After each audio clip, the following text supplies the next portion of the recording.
Muy bien, buenos días o buenas tardes a todos. Algunos conceptos de cinemática de fluidos. Muy bien, ¿qué estudia la cinemática? Estudia el movimiento. ¿Listo? Entonces vamos a hacer el estudio del movimiento de los fluidos.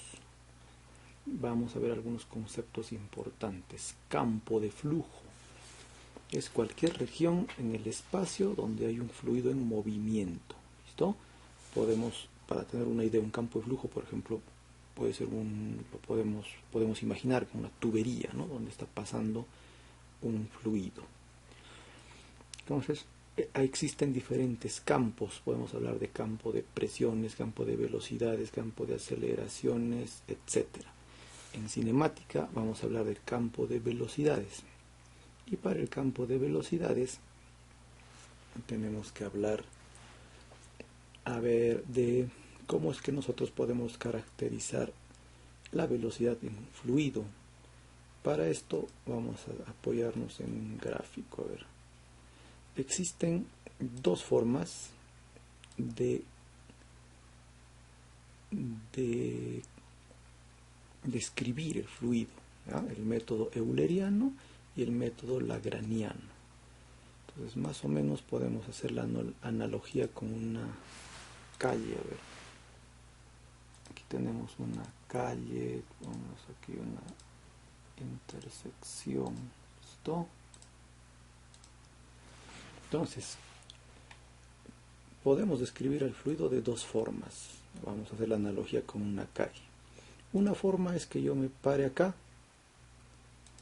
en un sitio fijo y analice cuántos vehículos van a pasar por acá, ¿no? Cuántos vehículos y cuál puede ser la velocidad promedio de los vehículos que van a pasar por un punto o una sección. ¿Listo? Mi sección va a ser esta, en este caso. Ahí está. Ese es el método euleriano. Entonces, yo controlo un volumen, una sección, un punto fijo por donde voy a pasar. El método, en este caso, no me interesa de dónde vienen los fluidos ni a dónde van, solo me interesa caracterizarlos en un espacio determinado. Ese es el método euleriano.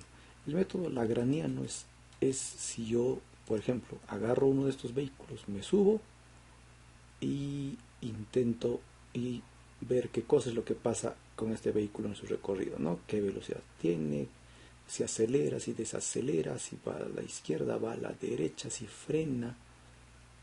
Estoy caracterizando a un vehículo en particular. Ese es el método lagrangiano. Muy bien. En mecánica de fluidos, el 90 o 95% de los casos se estudia con el método euleriano.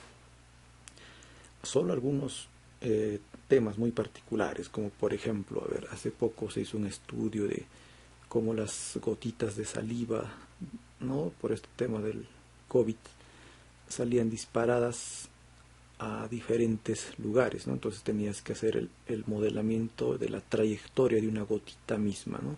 Entonces para analizar eso usas el método lagrangiano. ¿Listo? Para todos los demás casos vamos a usar el método euleriano. En este curso vamos a hablar del método euleriano.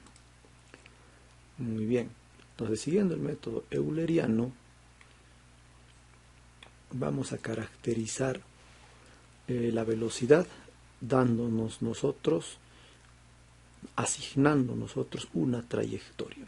Esta no es la trayectoria, digamos, de una gotita de agua, sino es una trayectoria que yo le voy a dar, que puede ser, digamos, la orientación de una tubería, el eje de un río, etcétera, ¿ya? Entonces, yo conozco esta trayectoria, la puedo caracterizar por un vector de posición,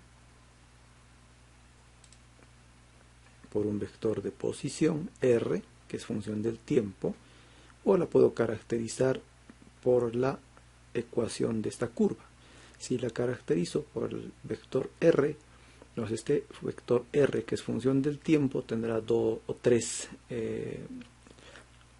componentes, ¿no es cierto? Entonces va a depender de una variable x, y z que a la vez tienen las direcciones i, j, k. ¿Listo? Muy bien. Entonces, si yo conozco la ecuación de esa trayectoria, ¿no? Entonces también puedo caracterizar el flujo. En este caso, S es una función del tiempo. Entonces, la velocidad el concepto de velocidad entonces sale solo, ¿no? ¿Qué sería la velocidad? Sería la derivada de ese vector r, vector de posición, con respecto al tiempo. También puedo decir que es la velocidad. Ahora, si uso la ecuación de esta curva, será pues la velocidad será igual a la magnitud de velocidad por un vector unitario que es tangente a esta curva, ¿no? Y que ese vector es s. ¿Listo? Entonces, si la velocidad es derivada de s con respecto al tiempo, entonces el vector velocidad será pues derivada de s con respecto al tiempo por el vector unitario s. ¿Listo? También puedo decir que es igual a la derivada del vector s con respecto al tiempo. ¿Listo? Aquí tenemos s, tenemos r en función del tiempo, y la velocidad en un punto cualquiera tiene pues sus componentes bx, by y bz. ¿Listo? Entonces, si regresamos un poquito aquí atrás, vamos a ver de que la velocidad, primero, r es función de x, y z y del tiempo, ¿verdad? Entonces, la velocidad depende de 4 variables. La velocidad depende de x, y, z y el tiempo. ¿Listo? 4 variables. La magnitud de la velocidad se puede encontrar pues con simple Pitágoras en condición esférica, ¿no? La derivada de s con respecto al tiempo será la velocidad en x al cuadrado más velocidad en y al cuadrado y velocidad en z al cuadrado, ¿no? Siendo la velocidad en x derivada de x con respecto al tiempo. Muy bien. Hablemos ahora de las aceleraciones. La aceleración será entonces la derivada de la velocidad con respecto al tiempo, o la segunda derivada del vector r con respecto al tiempo al cuadrado, y tendrá 3 componentes, ¿no? Entonces, la aceleración va a ser función de x, velocidad x, y, velocidad y, z, velocidad y el tiempo. ¿Listo? Y tendrá 3 componentes. Aquí tenemos la componente ax, ay y az. Muy bien, cada una de estas componentes tiene 4 términos, pero estos términos los podemos agrupar de la siguiente manera. El primero, el segundo y el tercero, que tienen que ver con la variación de la velocidad con respecto a las posiciones x, y z, se llama aceleración convectiva. Y la componente que tiene que ver con la variación con respecto al tiempo se llama aceleración local. ¿Listo? Bueno, podemos procesar esto. Este es un primer curso, ¿no? Es un curso o una primera clase introductoria. Si procesamos esto, procesamos los vectores, vamos a ver de que la aceleración la podemos descomponer en una tangencial y una normal con respecto a la curva, ¿no? O sea, en lugar de descomponer en bx, by, bz, bueno, aceleraciones, ¿no? Ax, ay, az, podemos descomponerla en una aceleración tangencial a la curva y una normal, ¿no? Que es perpendicular a la tangencial. Las expresiones que damos acá ya son el resultado de un proceso. La aceleración tangencial es un vector, bueno, acá le falta la flechita de vector, es la derivada de la velocidad al cuadrado sobre 2 con respecto a s, más la derivada de la velocidad con respecto al tiempo por un vector s que ya hablamos antes, vendría a ser un vector unitario que nos da la dirección de la tangente. ¿Listo? La aceleración normal, aquí le falta, es un vector, le falta acá su rayita de vector, será pues la menos velocidad al cuadrado sobre r por un vector normal a la curva, que es perpendicular al vector s. Existe ahí se puede demostrar que existe la componente binormal, o sea que sea perpendicular a s y a n, es cero. Entonces la aceleración solamente tiene dos componentes, una normal y una tangencial. Muy bien. Existe también el campo rotacional. El campo rotacional. Esto no existe en mecánica de sólidos, ¿no? En mecánica de sólidos, las posibilidades de que una partícula gire sobre un eje X, Y y Z es mínima, ¿no? El campo rotacional es una cuestión que se estudia solamente en mecánica de fluidos, ¿ya? Vamos a ver de que se puede evaluar si un flujo es rotacional o no con esta determinante. Esta es la determinante de una matriz. ¿Listo? Vamos a dejarlo ahí. Más adelante vamos a hablar del campo rotacional. Muy bien. A ver, en este video estamos dando algunos conceptos de cinemática que vamos a ampliar en posteriores clases, ¿no? Ya hablamos del métodos para describir el flujo, el método euleriano es el que vamos a usar. Existe también el método lagrangiano y veamos ahora algunos conceptos importantes que nos van a servir para el desarrollo del curso. Un concepto es la línea de corriente. ¿Qué es la línea de corriente? Es toda línea trazada idealmente en el interior de un campo de flujo, de manera que la tangente en cada uno de sus puntos proporcione la dirección del vector velocidad. Esto quiere decir de que una línea de corriente es una línea que yo puedo caracterizar con una ecuación o con un vector direccional, ¿no es cierto? Yo conozco. Si yo conozco la ecuación, puedo en cualquier punto encontrar la componente tangencial, ¿cierto? Muy bien. Que es muy diferente a la trayectoria, ya que vamos a explicar algo. Muy bien. Si yo tengo un flujo, a ver, vamos a imaginar un tubo. ¿Listo? Este es un tubo que transporta agua. ¿Listo? ¿Cómo se mueve una partícula dentro del tubo? La partícula, salvo condiciones muy especiales donde el flujo sea laminar, ¿no?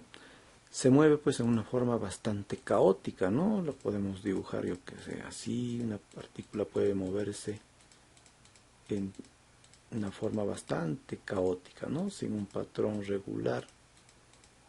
Y este es un movimiento tridimensional, ¿no?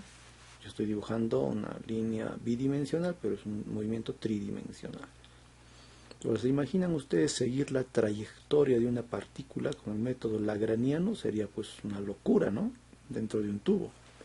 Entonces vamos a idealizar el flujo. ¿Qué vamos a hacer? Vamos a imaginar, vamos a sustituir este movimiento errático por una realidad, o bueno, no es una realidad, sino una aproximación de esta forma. Para nosotros el flujo lo vamos a caracterizar así, con una ecuación conocida. ¿Listo? A estas líneas que nosotros hemos nombrado, ¿no es cierto? Estamos aplicando el método euleriano. O sea, yo no voy a estudiar la trayectoria de la partícula, sino voy a estudiar en un punto, en una sección determinada, qué velocidades hay sobre cada una de estas líneas que acabo de dibujar. Estas líneas son líneas de corriente. ¿Listo? Líneas de corriente. Son idealizaciones que nos traen la realidad a una cuestión medible por el método euleriano. Esas serían líneas de corriente. ¿Listo? La trayectoria, en cambio, pues es una situación muy diferente, ¿no? La trayectoria es pues la posición de una partícula con respecto al tiempo, ¿no? Son dos cosas distintas. Muy bien, entonces acá esto que dibujamos sería la trayectoria y estas serían las líneas de corriente. En mecánica de fluidos vamos a solucionar los problemas de cinemática utilizando líneas de corriente, no la trayectoria. Muy bien, tubo de flujo. Si yo tengo varias líneas de flujo, ¿cierto? Y las cierro en una superficie cerrada, como las paredes de una tubería, a eso se le llama tubo de flujo. ¿Listo? La totalidad de líneas de corriente que pasan por cada punto de una curva cerrada C se llama tubo de flujo. Muy bien, esos son algunos conceptos que vamos a utilizar más adelante. Clasificación de los fluidos. Un fluido se puede clasificar de muchas formas, ¿ya? La primera y tal vez más importante es la de saber si el flujo es permanente o no permanente. Vamos a decir que un flujo es permanente cuando sus características no varían con respecto al tiempo. Eso es velocidad, variación de la velocidad con respecto al tiempo igual a cero, variación de la densidad con respecto al tiempo igual a cero, variación de la presión con respecto al tiempo igual a cero, variación de la temperatura con respecto al tiempo igual a cero, otras propiedades. ¿Listo? El flujo no permanente es cuando las propiedades de este fluido varían con respecto al tiempo. Muy bien, entonces, un ejemplo. Si yo tengo un río, imagínense que este es un río, ¿listo? Un río cualquiera. ¿Qué dicen ustedes con respecto al tiempo, ¿no? Si yo separo una sección del río, quiero estudiar esta sección, ¿qué dicen ustedes? Por ejemplo, la velocidad en un punto de esta sección, ¿variará con respecto al tiempo en un río? La temperatura variará con respecto al tiempo en este punto. La densidad variará. En un caso real, claro que varía, ¿cierto? En un caso real, por ejemplo, un río es flujo no permanente, ¿no? Porque basta que lleve un poco más arriba, va a cambiar el caudal, cambia la velocidad, ¿cierto? Cambia el contenido de sedimentos, puede cambiar la temperatura, etc. Es flujo no permanente. Pero, aquí va el pero, ¿no? Hay una gran diferencia. El flujo permanente es fácil de analizar. Hay algunos casos, como vamos a ver en el desarrollo del curso, donde ecuaciones sencillas nos brindan resultados exitosos, ¿no? En cambio, el flujo no permanente es complicado de analizar, ¿no? Necesitamos mucha matemática, modelos, computadoras, etc.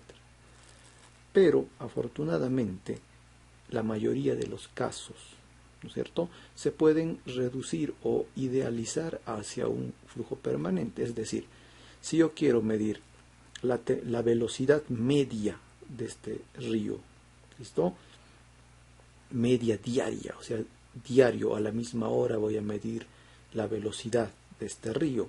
Entonces, para mí, que me interesa solamente la velocidad, no me interesa la temperatura, ni la densidad, etcétera.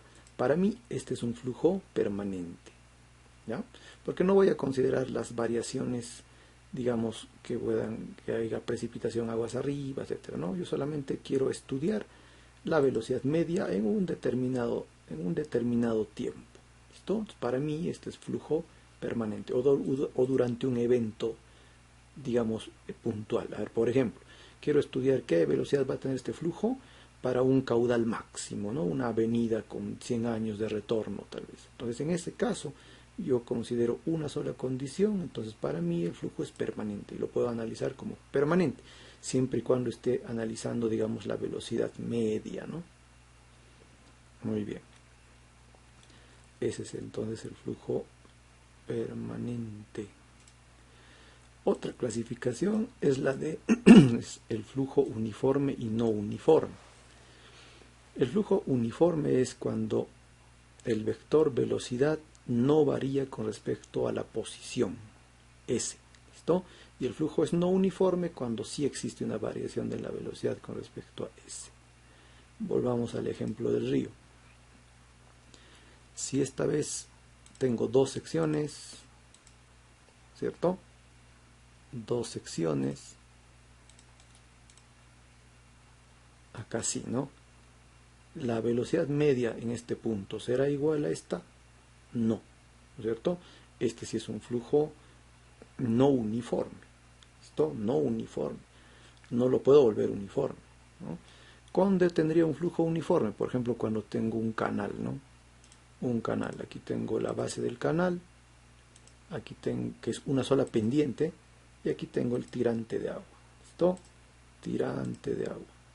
Si la pendiente es uniforme, ¿no?, y no es muy pronunciada, voy a tener que y la sección es la misma, o sea, quiere decir de que la sección del canal, de este canal en cualquier punto es esta, ¿cierto? Acá, acá, acá o acá. Entonces voy a tener que la velocidad de acá es igual a acá y la velocidad es acá. Estoy hablando de flujo uniforme, ¿ya? Muy bien, al final del curso vamos a estudiar seguramente rápidas. Vamos a ver ahí que existe flujo no uniforme y se puede, y lo vamos a estudiar también.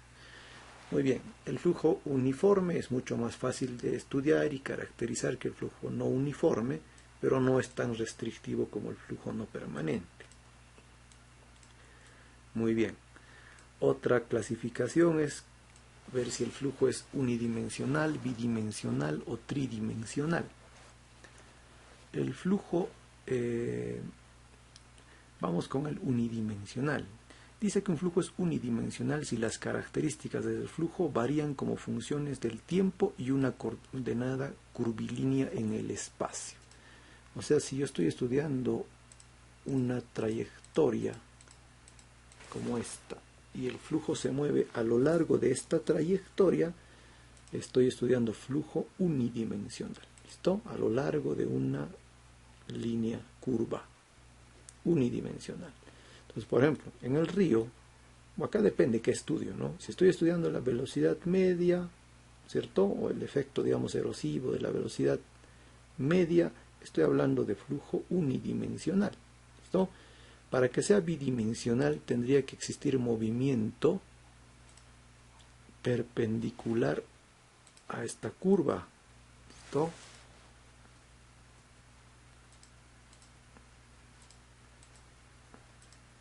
Ese sería flujo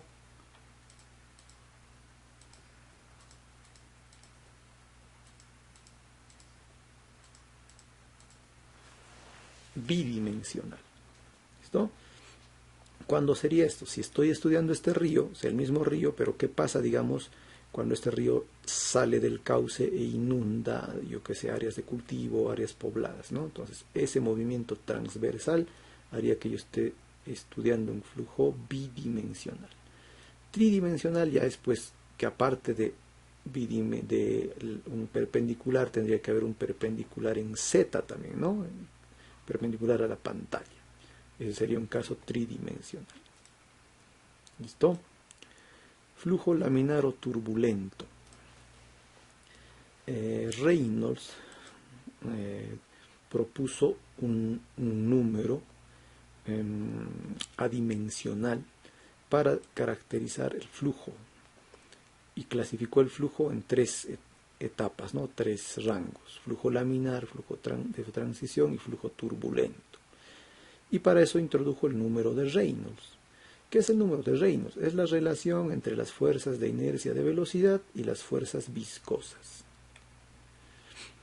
Simplificando masas, etc., el número de Reynolds queda como velocidad media de la sección por el radio hidráulico de la sección entre la viscosidad cinemática. Es un número adimensional. ¿Listo? Entonces, dice que el flujo es laminar si Reynolds es menor que 580, es turbulento si Reynolds es mayor a 750 y es de transición si está entre 580 y 750. Esa es la clasificación del flujo. Bueno, del flujo laminar hemos hablado en capítulos anteriores. Esto recuerdan la ecuación de Newton para flujo viscoso. Esta por acá, esta de acá, ¿no? Cuando vimos el concepto de viscosidad, dijimos que ¿qué es la viscosidad? Es una constante de una constante de proporcionalidad entre el esfuerzo tangencial y la variación de la velocidad con respecto a y, que vendría a ser la altura en un flujo. Entonces, para eso se apoya en que cuando el flujo es viscoso o es muy lento, entonces el agua se mueve, o el líquido, el fluido se mueve así, ¿no? En capas, una capa encima de la otra, y existe un esfuerzo tangencial, ¿cierto? Un esfuerzo tangencial que trata de evitar de que una capa encima de la otra se deslice, ¿no? Muy bien, ahí sale el concepto de viscosidad. Entonces, bueno, este movimiento solamente ocurre pues en fluidos muy viscosos o muy lentos. ¿Y cuándo sé que y bueno, y propiamente dicho, ocurre solamente en flujos laminares? Por eso el nombre, ¿no? Laminar, el fluido se mueve en láminas. Entonces, eso ocurre cuando Reynolds es menor a 580. ¿Listo? En subsiguientes capítulos, cuando estudiemos el flujo en tuberías, vamos a ver de que el número de Reynolds es un parámetro muy importante para el diseño de ese tipo de conductos, ¿no? Otra clasificación: el flujo se puede clasificar como subcrítico, crítico o supercrítico. Entonces Freud propuso también una relación, ¿cierto?, a la que posteriormente se le llamó el número de Freud. ¿Qué es Freud? ¿Qué es el número de Freud? Es otro número adimensional que relaciona las fuerzas de inercia de velocidad entre las fuerzas gravitatorias. ¿Listo? Simplificando masas y etcétera, el número de Freud queda como velocidad sobre raíz de gravedad por la longitud característica del flujo, que en caso de un canal abierto es el tirante del flujo. ¿Listo? Entonces, de acuerdo al número de Freud, el flujo puede ser subcrítico, crítico o supercrítico. Si F, el número de Freud, es menor a 1, se llama flujo subcrítico. Quiere decir de que las fuerzas gravitatorias gobiernan sobre las fuerzas de inercia de velocidad. Si F es mayor que 1, se llama flujo supercrítico. Quiere decir de que las fuerzas de inercia se gobiernan sobre las fuerzas de gravedad. Este es un flujo, por ejemplo, acelerado, ¿no? Difícil de contener. Este es un flujo fácil de contener. No confundir con laminar, no tiene nada que ver. Y hay un caso especial, ¿no? Cuando F vale justamente 1, se llama flujo crítico. Y justamente es cuando las fuerzas de inercia de velocidad y las fuerzas gravitatorias se igualan, ¿no? Este es un flujo indeseable porque es un flujo inestable, ¿ya? Muy bien, otra clasificación, esta ya la hemos visto, es que si el flujo es compresible o incompresible. Ya hemos visto que los líquidos los vamos a considerar incompresibles, aunque en realidad sí se comprimen un poquito, pero esa compresión es despreciable, ¿no? Y los gases van a ser en general compresibles. Una última clasificación: el flujo puede ser rotacional o irrotacional, y ahí regresamos a este concepto. ¿Listo? Existe un campo que se llama el campo rotacional. Este de acá. Bueno, el campo rotacional, para que se pueda considerar que un flujo es rotacional, hay que evaluar esta determinante. ¿Listo? Quiere decir de que las partículas sufren un efecto, digamos, de remolino, ¿no?, alrededor de X, Y, Z o Z. Entonces es importante saber si un flujo es rotacional o irrotacional. Muy bien, entonces esa determinante, por ejemplo, si la determinante es diferente de 0, vamos a decir que es un flujo irrotacional. Pero si esa determinante es igual a 0, o vamos a decir que es un flujo rotacional. ¿Listo? Muy bien. Estamos viendo algunos conceptos importantes. Nos falta el último concepto, el concepto de caudal. Muy bien, es el caudal. ¿Qué es el caudal? Vendría a ser la variación del volumen con respecto al tiempo. Aquí vamos a diferenciar B mayúscula. Cuando escribamos B mayúscula nos estamos refiriendo al volumen, y cuando escribamos B minúscula nos estamos refiriendo a la velocidad. ¿Listo? Entonces el caudal se mide en unidades de longitud al cubo sobre unidad de tiempo, ¿no? Entonces se puede medir en metros cúbicos por segundo, litros por segundo, centímetros cúbicos por minuto, pie cúbico por pie cúbico por pulgada, ¿no? Este cubo está mal. ¿Listo? Una definición más exacta sería la doble integral de la velocidad con respecto al área. Vamos a ver de qué estamos hablando. Imagínense que tenemos un tubo, ¿ya? Un tubo, quiero saber, es un tubo pequeñito, Entonces quiero saber qué caudal pasa por este tubo. Bueno, fácil, agarro un balde graduado, ¿cierto? Un balde donde esté graduado en centímetros cúbicos, por ejemplo, y puedo en un tiempo t, ¿cierto? En un tiempo determinado, por ejemplo 10 segundos o 20 segundos, medir qué volumen de agua he logrado juntar. ¿Listo? A ver, vamos a... Entonces, ¿qué necesito? Un tiempo t y necesito un volumen. ¿Listo? Un volumen. Listo. Entonces, si tengo el volumen y el tiempo, puedo determinar el caudal. ¿Listo? Entonces, el caudal será volumen sobre tiempo. ¿Listo? Entonces, estoy utilizando esta definición. Variación de volumen entre variación del tiempo, caudal. Muy bien, es fácil medir el caudal cuando tengo una sección pequeña, ¿no? Un tubo pequeño, ¿no?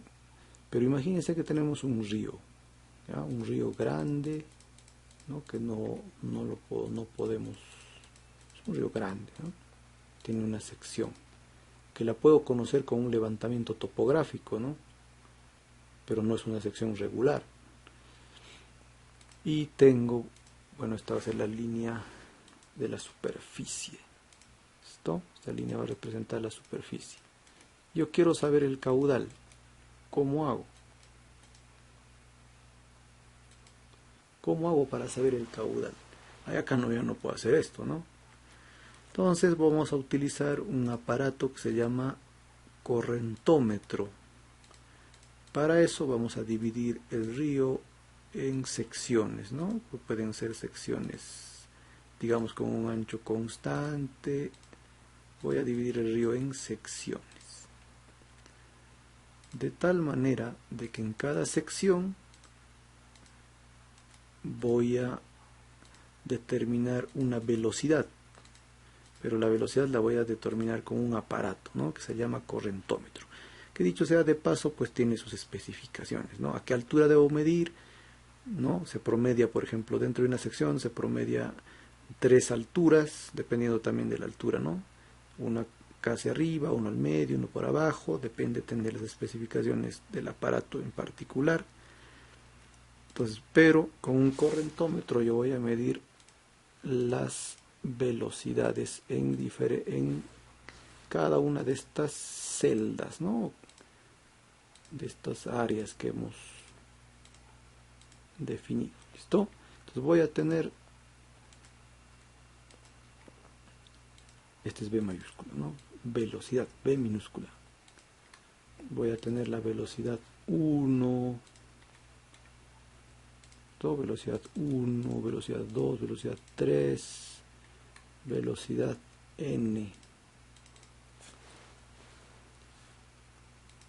Velocidad 1, velocidad 2, velocidad 3, velocidad n. ¿Listo? En cada una de estas secciones. Voy a tener también, con ayuda de un levantamiento topográfico, el área 1, área 2, área 3, área n.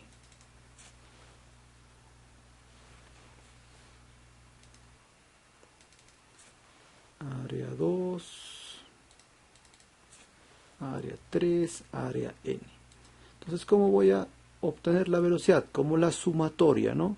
La sumatoria de área por velocidad 1 más área por velocidad 2 más área por velocidad 3. No sé si puedo escribir eso. A ver, sumatoria, ¿no?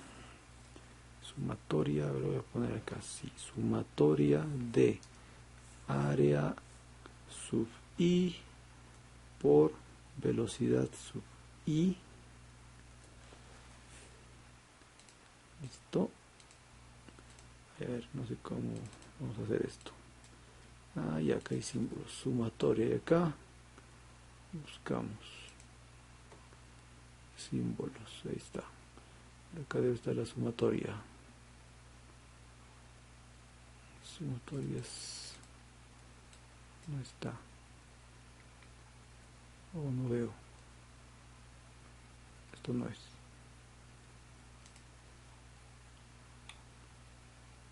Debe estar, aquí está.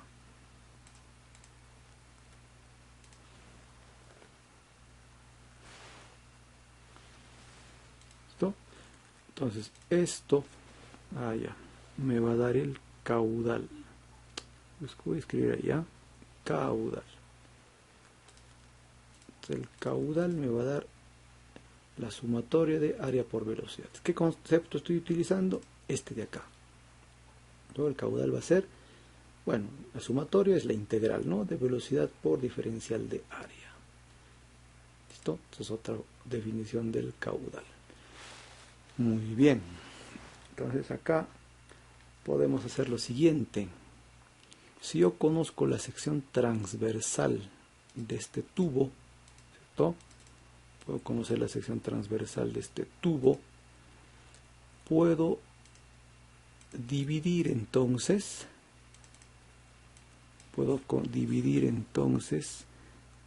esta sección transversal o el caudal, ¿cierto?, entre esta sección transversal. Eso me va a dar una velocidad. ¿Listo? Caudal entre área me va a dar velocidad. ¿Qué velocidad es esta? ¿No?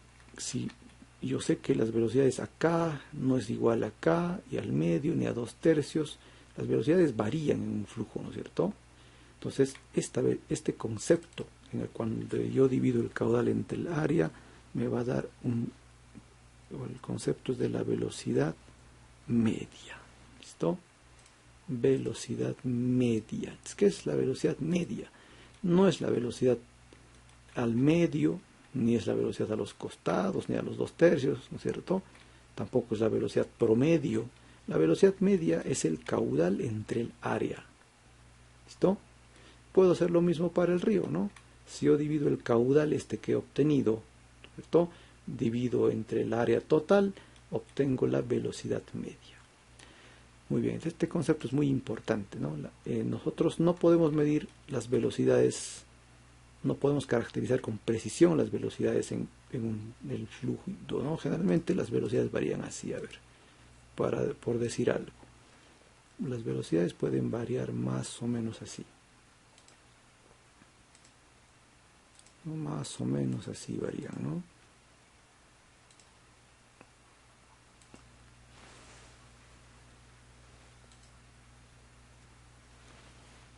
Más o menos así.